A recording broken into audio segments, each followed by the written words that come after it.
have a prayer. In the name of the Father, the Son, the Holy Spirit. Amen. In the name of the Father, and of the Son, and of the Holy Spirit. Amen. Okay, so are you ready for a new lesson? For the grade 5 students, we will tackle about literary text, and for the grade 6 students, we will tackle about sound devices. For today's learning objectives, at the end of the lesson, the learner should be able to identify the elements of literary text, should be able to define literary text, and should be able to give examples of literary text. Before we start our lesson, we will first have a proof test. Answer the following question. Number 1, for you, what is literary text? Number 2, what are the elements of literary text? Identify which of the following is an example of literary text or not. Anyone from the grade 5 students can answer what is literary text? Okay, very good. A literary text is a piece of writing such as book, poetry, or fictitious novels that is intended to amuse or tell a story. Examples of literary texts include poems, songs, storybook, and epics. These are the elements of literary text: character, setting, plot, conflict, and resolution. So anybody from the grade 5 students can read what is character. Okay, go ahead. Okay, thank you. So character is the characters or the people of the story. So next is setting. Who would like to read? Okay, go ahead. Thank you. Okay, setting is the place where the story happens. And next is plot. Who would like to read? Okay, go ahead. Thank you. So plot is the flow of the story. Very good. Okay, next is the conflict. Who would like to read? Okay, thank you. So conflict is the problem of the story. Okay, next is resolution. Who would like to read? Okay, go ahead. Okay, thank you. So resolution is the solution of the problem in the story. So, okay.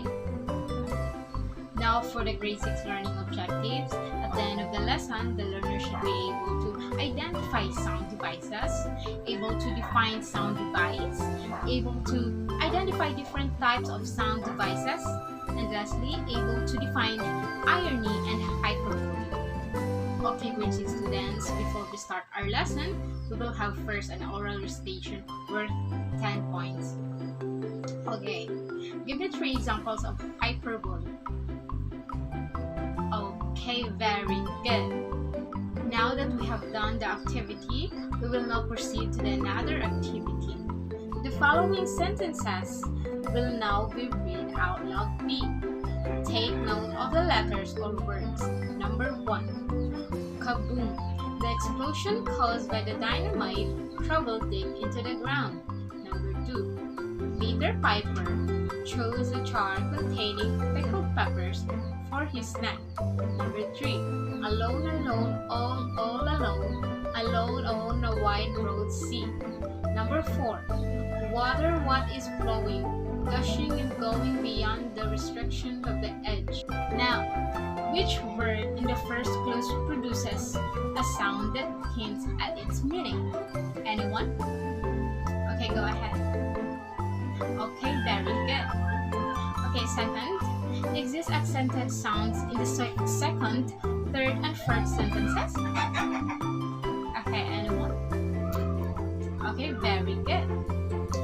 Third, are there sounds that repeat? Can you recognize them? Anyone? Okay, go ahead. Very good. And the last question is, what types of sounds are employed in each sentence? Okay, go ahead. Oh, very good. Now we will start our discussion. So sound devices are tools that poets use to communicate the message of their poems and to enhance the experience of reading poetry by more skillfully utilizing sound. After all, the purpose of poetry is to attempt to elicit an emotional response from the reader by utilizing a highly concentrated combination of sound and vision. In poetry, the word and the arrangement of those words should evoke images, and the sounds of the words themselves may either emphasize or otherwise explain those images. Poetry is intrinsically rhythmic. Hence, in order to create a musical impression, it heavily depends on a variety of different sound techniques. These are some examples of different types of audio equipment. So, onomatopoeia. Onomatopoeia, the utilization of words in which the sounds infer the meaning of those words in what this alludes to. For example, the bang of a gun, the buzz of a bee, the hiss of a snake, the pop of a firecracker. Another example is alliteration. So within the confines of a single line of poetry, the repetition of the same opening consonant sound in at least two different syllables is known as consonant clustering. For example, the frog frolicked frivolously in the forest floor. Little skinny shoulder blades sticking through your clothes, stuck out by a stiff flying fearless and feet. So another example is assonance. Within the confines of a single line of poetry, this term refers to repetition of vowel sounds at the beginning, middle, or end of at least two different words. For example, hear the mellow wedding bells. So excerpt from by Edgar Allan Poe. And lastly is consonance. So this is a technique that is used in a poetry, and it refers to the repetition of consonant sounds in the middle or end of at least two different words. For example, he fumbles at your spirit, as play as the key before the dreadful music on. He stand you by degrees, by Emily Dickinson. So figurative language is when words or phrases are used in a way that is different from what they mean when taken literally. So figurative language comes in many different forms. Most of the time, people use similes and metaphors. A simile is a clear and direct way to compare two things that are not the same. So the words like and us are used a lot. So your teeth are like stars is an example of a simile, and it comes from a poem by Denise Rogers. So on the other hand, a metaphor is a way to compare two different things without using like or as. The night is a big black cat is an example of a metaphor. It is come from a poem by G.R. Clark. Now, this lesson will focus on the other types of figurative language, such as personification, irony, and hyperbole. So figurative language also includes first personification. This is when something non-human or in an inmate takes on human qualities, nature, or characteristics, or when an abstract quality is shown in human form. Like, for example, when all at once I saw a crowd, a host of golden daffodils by the lake, under the trees, fluttering and dancing on the breeze. This is from William Wordsworth, I wander lonely as a cloud. So number 2, irony.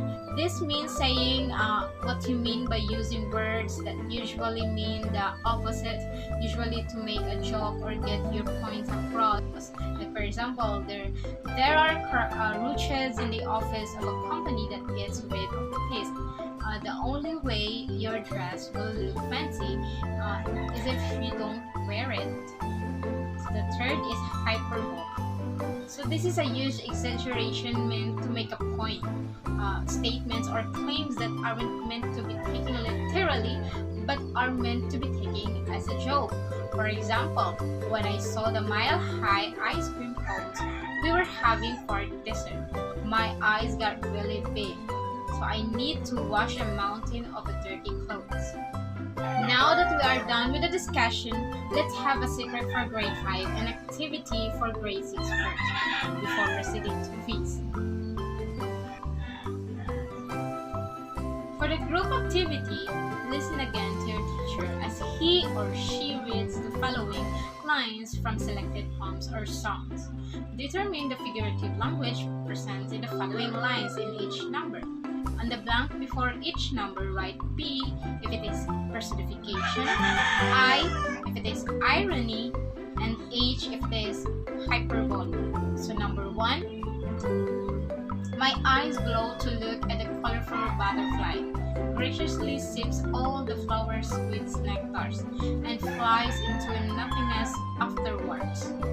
Excerpt from the Actuality of Life by Denmark B. Allian. Number 2, people taking without speaking, people hearing without listening, people writing songs that voices never share. Excerpt from The Sound of Silence by Paul Simon. Number 3, oh, I'm a dirty man, the world's dirtiest man. I never have taken a shower. I can see my shirt. It's so covered with dirt, and my ears have enough to grow flowers. Excerpt from The Dirtiest Man in the World by Shel Silverstein.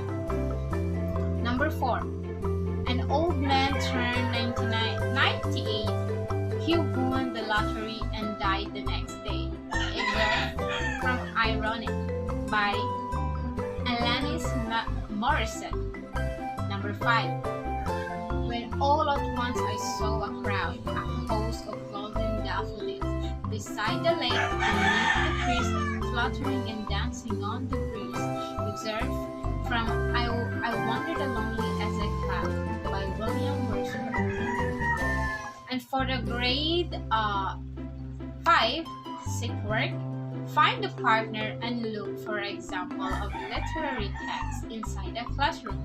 List at least 5 examples of literary text you have seen in the classroom. So allotted time 20 minutes. In a piece of 1 per sheet of paper, answer the correct letter of the following question. Number 1, which of the following is not an element of story? A. Explanation, B. Setting, C. Conflict, D. Resolution. Number 2, what is the name of the time and place during which the story occurs? A. Setting, B. Plot, C. Location, D. Exposition. Number 3, which of the following is not a detail that describes the setting? A. Furniture, B. Weather, C. Clothing, D. Characters. Number 4, which of the following is not a function of the setting? A. Create the mood or atmosphere, B. Show a different way of life, C. Explain a character's motive, and D. Symbolize an idea. That's number 5. What is another name for the feeling the author tries to convey in the story? A. Mood, B. Setting, C. Belief, D. Emotion. Now for the grade 6, what's the sound? What's the figure? So identify the sound device or the figurative language exemplified by each of the following sentences. Write your answer on the blank provided before each number. Number 1, a wicked whisper came and changed my life. Number 2, the fire station burned down last night. Number 3, the leaves dance in the wind on the cold October afternoon. Number 4, Theophilus Tistel, the successful Tistel cipher, thrust 3,000 Tistel through the tip of his tongue. Number 5, her brain is the size of a pea. Number 6, in my dream, I was somewhere and I saw the cutler, ampler, butler. Number 7. The house of my friend is hard to reach, but when I arrive, I enjoy the nearby beach. Number 8. The homeless survive in their cardboard palaces. Number 9. Whoosh, whoosh, or the falling wind can be heard in darkness. Number 10. I'm starving. I can devour 100 tons of sandwiches and french fries anytime. Before we end our class, there will be an assignment. For the grade 5, choose one example of literary text and create your own short story, epic, poems, or any other literary text. And for the grade 6, look for 3 examples of irony and hyperbole and use it in a sentence. Very good, everyone. We are done now for today's lesson. Now, do you have any questions or clarifications? If none, that's all for today's class. Thank you for listening, everyone.